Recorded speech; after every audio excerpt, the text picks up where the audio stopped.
Эрхэм үзэгчдийн амгалан гатгая. За Төгөлдөр ТV суугаас манай түнш санхүүгийн мэргэжилтэн Сумьяа Сүрэн оюун жаргал нартай хамтран явуулдаг цуулын шинэ дугаарыг удаан завсарласны эцэст дахин эхэлж байна.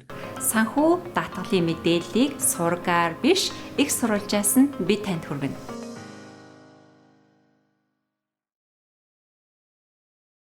Америкийн эзэн улсад татварын улирал үргэлжиж байна. Тиймээс татварын улиралтай холбоотой сүүлийн үед олонний бас анхаарлын төвд байгаа. Зарим нэгэн шинжилсэн мэдээллийг тоохонтой болцохоор санхүүгийн мэргэжилтэн оюун жаргал Сумьяа Сүрэн нар бэлэн болсон байна. За сайн байцгаана уу, та бүхэндээ энэ өдрийн мэндийг хүргэе. За өнөөдөр Төгөлдөр телевизийн таны санхүүгийн мэдлэгт боловсрал олгох зорилготой бид гурийн зүгээс бэлдэж явуулдаг энэ цувралыг маань хүлээж авч сонсож байгаад баярлалаа. За тэгээд өдрийн мэнд хүргье. За баярлалаа Юка, сайн байцгаана уу? За Төгөлдөр ТV-тэй хамтаа байгаа та бүхэндээ сар шинийн мэнд хүргэе. Тэгээ сайхан баярлцаасан биз дээ. За тэгээд өнөөдрийнхөө сэдвээрээ татврын талаарх жоохон мэдээллүүдийг хүргэе гэж бэлтлээ. Тэгээ юуны өмнө тодруулгаа хэлэхэд Оюка бит хоёр бол CPA татврын мэргэжилтэнгүүд бол биш, санхүүгийн үйлчилгээ тэтгэвэр даатгалын чиглэлээр мэргэжсэн лайсенстэй хүмүүс байгаа. Тийм учраас та татврын нарийн ширийн зөвлөгөөгөө тэр өөрийнхөө татврын CPA-таага баг зөвлөлдөөрэй гэсэн үг. За өнөөдрийн сэдвээрээ болохоор автомашины зээлийн хүүний татврын хөнгөлөлт 2025 он болон 2026 оны гол татврын шинжилтүүдийн талаар ярилцсан. Мөн хүүхдийн татврын хөнгөлөлт Trump account гэж яг юу вэ гэдэг сэдвийн талаар Оюка бит хоёр товчхон мэдээлэл хүргэх гээд бол бэлдсэн байна. За тэгээд яагаад энэ сэдвүүдийг сонгох болсон бэ гэхээр 2025 онд батлагдсан Big One Beautiful Bill Act гэдэг федерал татвар томоохон өөрчлөлт бол орсон байгаа. За тэр энэ болохоор IRS-ийн мэдээлэлээр энэ хууль маань 2025 оны 7 сард бол батлагдсан. Тэгээд энэ нь болохоор хувь хүн болон гэр бүлүүд ажилчдтай холбоотой олон кредит deduction бол нөлөөсөн байгаа. Тийм учраас зайлшгүй энэ сэдвийн талаар бол ярих хэрэгтэй, хүмүүс тодорхой хэмжээний мэдээлэл бол өгөх ёстой гэдэг үүднээс бол бит хоёр өнөөдөр мэдээлэл бэлдсэн байна. За тэгээд хамгийн түрүүнд 2025-26 онд гарсан шинжилтүүдийн талаар яриад явхад хамгийн анхны no tax on car loan interest гэж байгаа. Тэгэхээр одоо хэрвээ та ямар нэгэн байдлаар шинэ машин худалдан авалт хийсэн бол тэгээд тэр зээлийнхаа хүүн дээр татврын хөнгөлөлтөд авна гэсэн бол заалт байгаа. Энэний талаар жоохон мэдээлэл хэлчихье гэж бодлоо. За тэгээд энэ нь болохоор одоо 10,000 хүртэлх буюу 10,000 хүртэлх тэр хүүг бол татврын хөнгөлөлтөөр бол авч болж байгаа. Тэгээд 2025-аас 2028 оны хооронд энэ бол хүчинтэй байгаа. Тэгэхээр таны худалдан авалт хийсэн машин чинь болохоор 12 сарын 31, 2024 За тэрийг жоохон амархан тайлбарлыг бол 1 сарын 1, 2025 оноос хойш худалдан авалт хийсэн бол машиныхаа тэгээд зээлийн хүн дээр нь бол татврын хөнгөлөлт бол авч болж байгаа шүү. За энэ дээр 2-3 дурдаад хэлэхэд мэдээж орлогоос хамааралтай хэрвээ ганц бие хүн одоо single татвар төлөгч ганц бие татвар төлөгч хүний хувьд бол 100,000-аас дээш орлоготой бол мэдээж энэ татврын хөнгөлөлт нь бол жоохон өөрчлөлт гарна. Хэрвээ гэр бүлээрээ татвараа төлдөг тийм одоо married гэж байгаа шүү дээ тийм хүний хувьд бол 200,000-аас дээш орлоготой гэр бүлүүдийн хувьд бол энэ хөнгөлөлт нь бас жоохон багасах магадaltaй бол байгаа юм байна. За тэгээд энэ болохоор хүмүүс ямар машин худалдан авалт хийсэн тохиолдолд одоо энэ хөнгөлөлтийг бол авах вэ гэсэн асуултууд бол гарч ирж байгаа. Тэр нь болохоор ерөнхийдөө дүгнэлт хэлэхэд 14,000 одоо паунд LB гэж 14,000-аас доош жинтэй тэр машин бол худалдан авалт хийсэн тохиолдолд та татврын хөнгөлөлтийг эдлэнэ. Тэр дотроо яг машиныхаа төрлүүдийг бол заасан байна. Тэгэхээр одоо жижиг болон дунд гарын одоо жибүүд ээж болно. Van бол mini van тэгээ pickup truck-ууд тэгээд бас мотоцикл гэсэн тиймэрхүү бас төрлийн машинууд бол байх ёстой юм байна. Нэмэлтээр энэ одоо тэр худалдаж авсан таны тэр машин чинь болохоор Америкта assemble буюу Америкта хамгийн сүүлийн одоо юу Америкт ухсарсан гэж хэлж болж байна тийм ээ. Тийм төрлийн бол машинууд байх ёстой юм биш шүү. За тэгээд эндээс ингээд жишээ аваад хэлэхэд тийм ээ.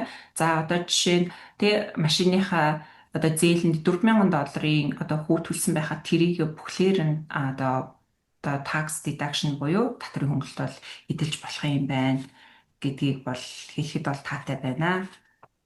За иймэрхүү юмнуудыг бол дурдаад явчих болж байна. За тэгээд дараагийн татврын хөнгөлөлт тийм ээ. За энэ нь болохоор no tax on tips гэж байгаа. За тэгэхээр манай монголчууд маань жижиг дунд бизнест бол ажиллаж байгаа. Тэгэхээр нөө гарын мөнгө тийм ээ tip. За тэгээд энэ гарын мөнгөн дээрээ 25,000 хүртэлх тийм ээ татврын хөнгөлөлт бол авч болно гэсэн үг. За эндээс дурдаад хэлэхэд таны нийт орлого тийм ээ total gross income буюу тэр жилдээ нийт орлого чинь $55,000 байсан гэж үзье. За тэрнийхээ 20,000 тийм ээ гарын мөнгө. Тэгэхээр одоо яг хав 55,000-аас 20,000 хасуулаад таны татвар төлөх цэвэр орлого чинь $35,000 гэсэн үг. Тэгэхээр $35,000 дээрээсээ бол татвараа бодуулах нь байна. Тэгэхээр одоо энэ жишээн дээр тийм ээ за $30,000 тип авсан байна. Гэхдээ нөгөө одоо 25,000 хүртэлх учраас 25,000 одоо deduction болгоод тэгээд taxable орлого чинь $5,000 дээр л тип төлнө гэсэн. Тэдгээр дээр болохоор нэг тип гарын мөнгөн дээрээ бол татвар төлнө гэсэн. Энэ бол маш одоо нөгөө мэдүүштэй тийм ээ. Тэгээд дээрээс нь бас маш их олон хүнд бол нөлөөлөхөөр тийм ээ татвар дээр бол нөлөөлөхөөр бол мэдээлэл бол гарсан. За тэгээд мөн тийм ээ ялгаагүй одоо ганц бие татвар төлөгч хүний хувьд бол тийм ээ бас орлогын хязгаарлалт бол байгаа. 150,000-аас дээш орлоготой хүн бол мэдээж тийм ээ энэ одоо deduction буюу одоо энэ өөрчлөлт нь жоохон одоо багасна гэсэн үг. Тэгээд гэр бүлэрээ татвар төлөгч хүний хувьд бол 300,000-аас дээш орлоготой байгаа тохиолдолд бас тийм ээ одоо тэр хөнгөлөлт нь бол багаснаа гэж үзэж болж байна. За тэгээд яг ямар салбарт мэдээж гарын мөнгө авдаг вэ гэхээр тийм мэдээж ресторан, бартендер тэгээд одоо хумсны салон тийм ээ үс гоо сайхны салонд ажиллаж байгаа хүмүүс тийм ээ тэгээд мөнгө такси болон хүргэлтийн салбарт ажиллаж байгаа хүмүүст бол гарын мөнгөний бол хөнгөлөлт бодол үнэхээр одоо хамрагдана гэсэн үг.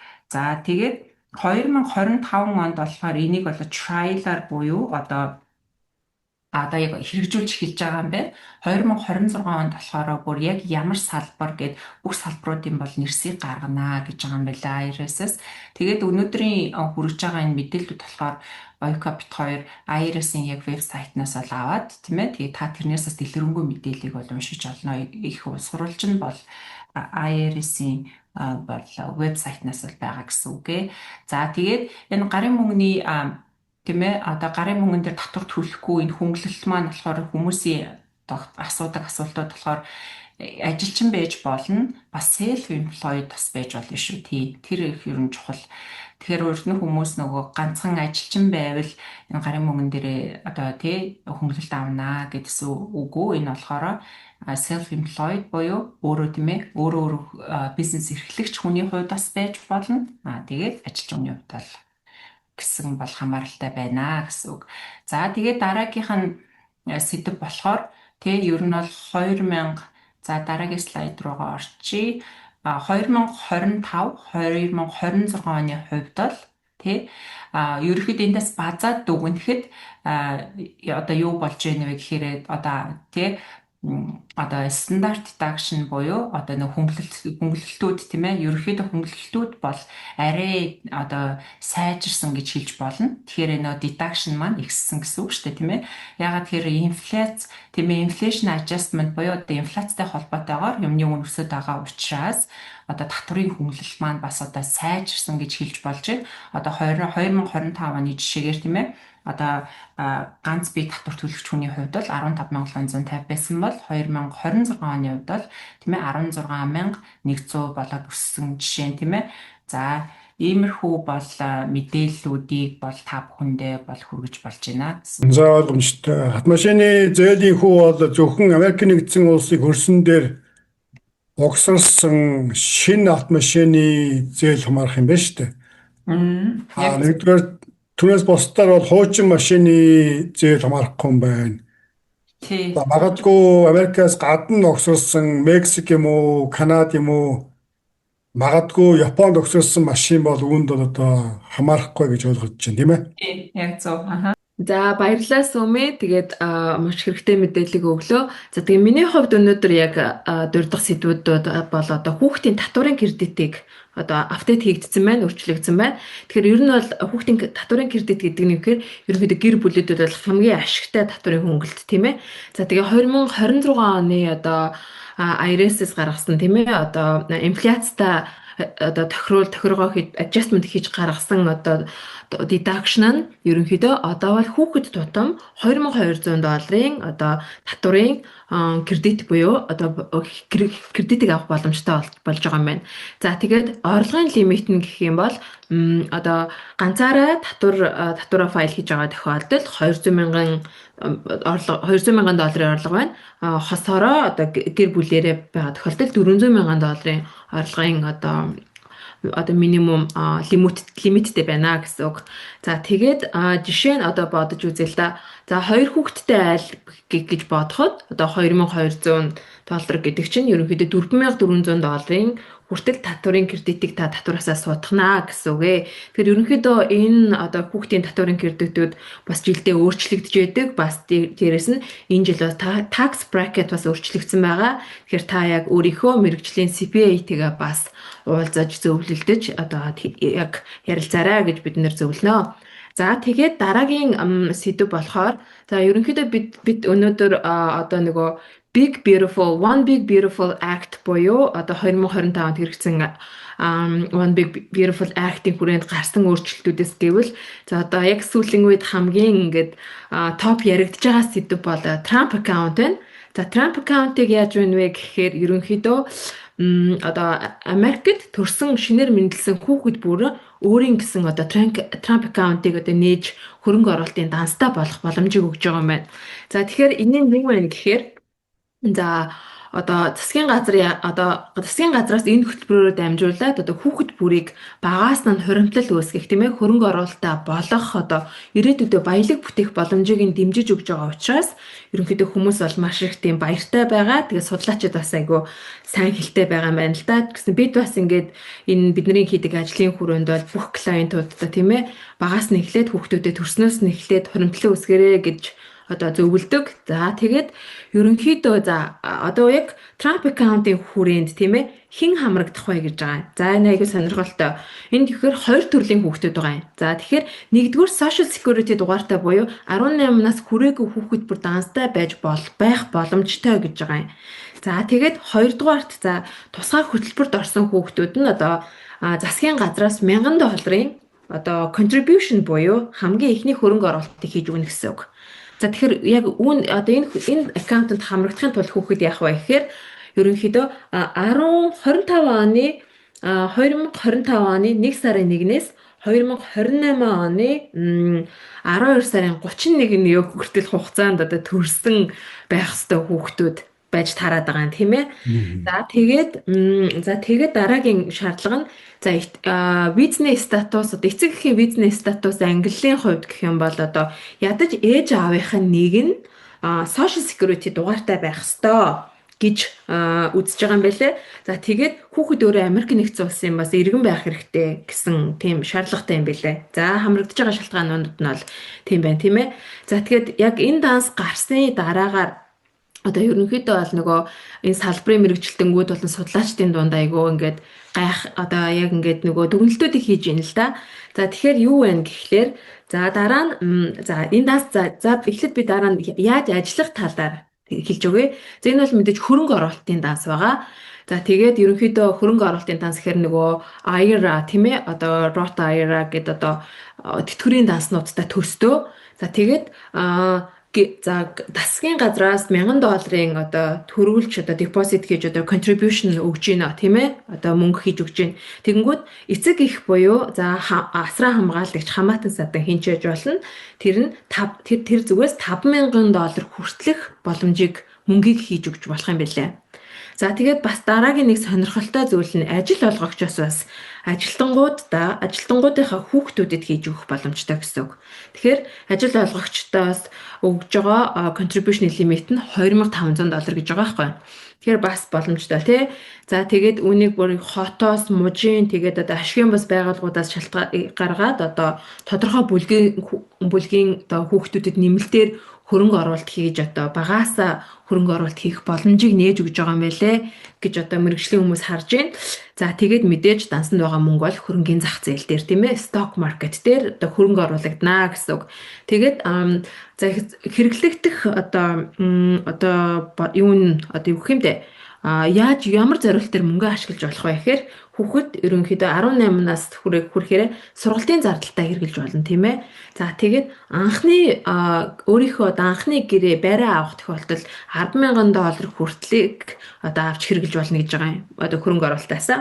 За тэгээд зарим тохиолдолд бизнес эхлүүлэх тийм ээ ирээдүйн хуримтлал үүсгэх буюу одоо ирээдүгийн хүүхдийнхээ ирээдүйг secure хийх ямар боломж байна тэрийг нь дэмжиж өгсөн байгаамаа. За тэгээд ерөнхийдөө давуу тал тийм ээ. За давуу тал болон сул тал гэж байна мэдээж тийм ээ.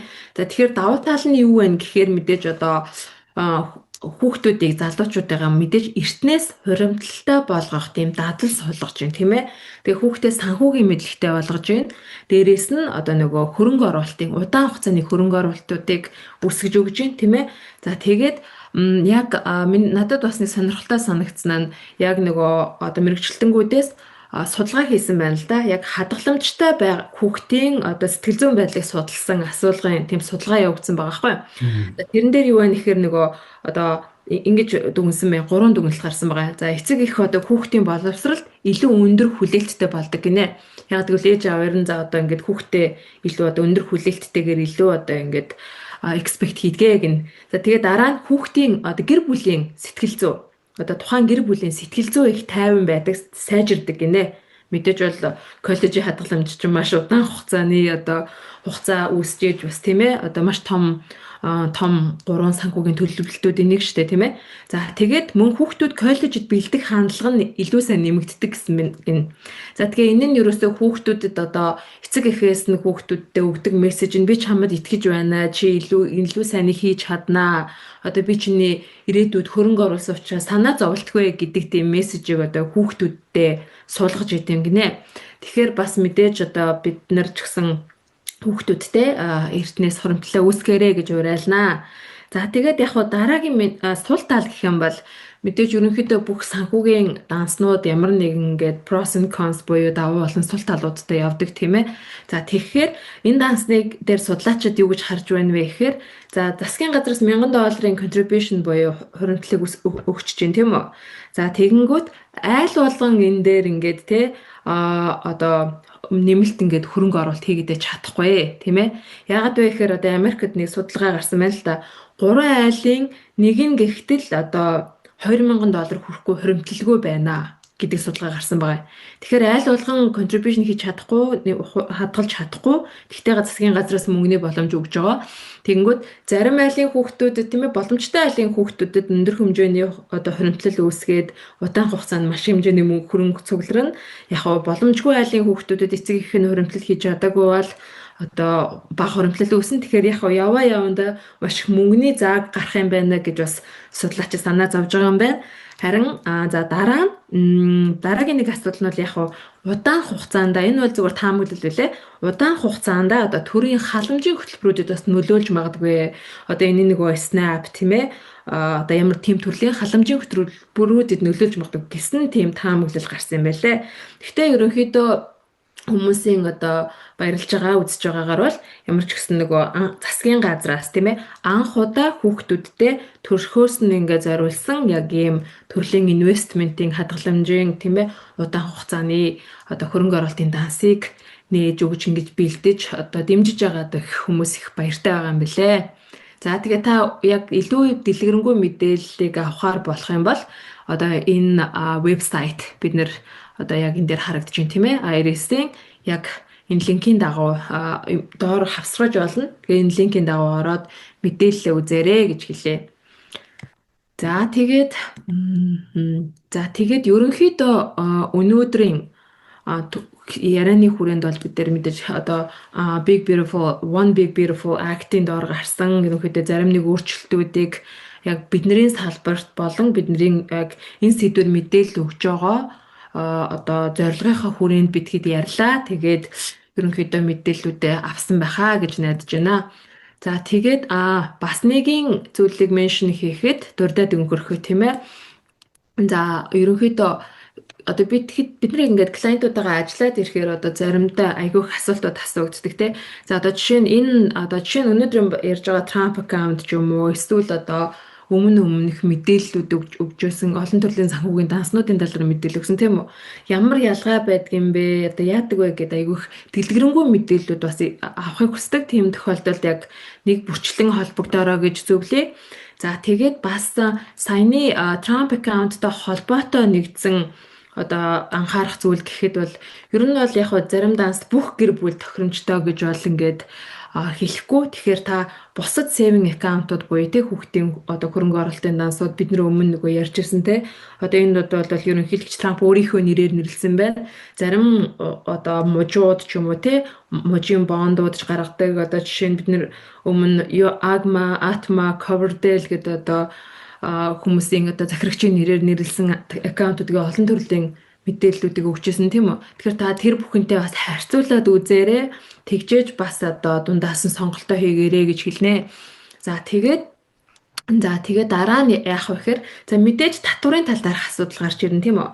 За тэгэхээр энэ дансан дээр татвар бол ингээд татварын хөнгөлөлттэй тэр нь юу вэ гэхээр capital gain буюу капитал өрсөлдөлтөн дээрээ татвар төлнө гэсэн үг энэ дансны хувьд. За тэгэхээр таваас яг тэр тал дээр мэдээллийн мэргэжлийн CPA-тэйгээ холбогдороо гэж бид нэр зөвлөнө. За Оюука маш дэлгэрэнгүй мэдээлэл өглөө. Тэгээд анхаарал хандаас нь та бүхэндээ маш их баярлалаа. Нэг тодорхой ч гэсэн жоохон мэдээлэл өнөөдрийн сэдвээр бол олж авсан байх гэж найдаж байна. За тийм тэгээд ерөнхийдөө та мэдээлэлтэй байх тусмаа зөв санхүүгийн ухаалаг одоо шийдвэрүүдийг гаргана тийм ээ. Тэгэхээр одоо бидний бэлддэг санхүүгийн боловсролыг одоо түгээх контентуудыг үзээрэй. Дараагийн сэдвүүдээрээ сонирхолтой сэдвүүдийг хуваалцах болно. Тэгээд бас бидний мэдээг та найзуудтайгаа эргэн тойрны хүмүүстэйгээ хуваалцаарай хэрвээ хэрэгтэй гэж үзвэл тийм ээ. За мөн асуултууд байгаа бол бидэнд бас илгээгээрэй гэж зөвлөмөр байна. За тэгээ баярлалаа. За баярлалаа. За өнөөдрийн дугаарт цаг зав гаргаж мэргэжлийн бөгөөд сүүлийн үеийн шинжилсэн мэдээллийг хуваалцсан та хоёрт маш их баярлалаа. За энэ бол ташин дөрөвдөд шинэ он гараад, морин жил гараад бидний явуулж байгаа анхны дугаараа. Тиймээс анхны дугаараараа ийхүү одоо цаг үеийн чанартай за татвартай холбоотой мэдээлэл өгсөнд бол миний хувьд туулын одоо баяртай байна. За ингээд мэдээж өнөөдрийн ярьсан сэдвтэй холбоотой ямар нэгэн асуулт, тодруулга байгаа бол манай хоёр одоо мэргэжилтэнтэй имэйлээр холбогдох боломжтой. Харин татвартай холбоотой ямар нэгэн одоо толгой эргүүлсэн ойлгохгүй мэргэжлийн тусалцаа одоо шаардсан асуулт байгаа бол орон нутгийн одоо шаардлага хангасан татварын мэргэжилтэн CPA хүмүүстэй холбогдож зөвлөгөө авах нь зүйтэй юм аа. За ингээд өнөөдрийн дугаарт анхаарлаа хандуулж бидэнтэй цөөн хугацааг зарцуулсан үзэгч та бүхэнд маш их баярлалаа. Манай дараагийн дугаараар удахгүй уулзъя. За баяртай. За баяртай.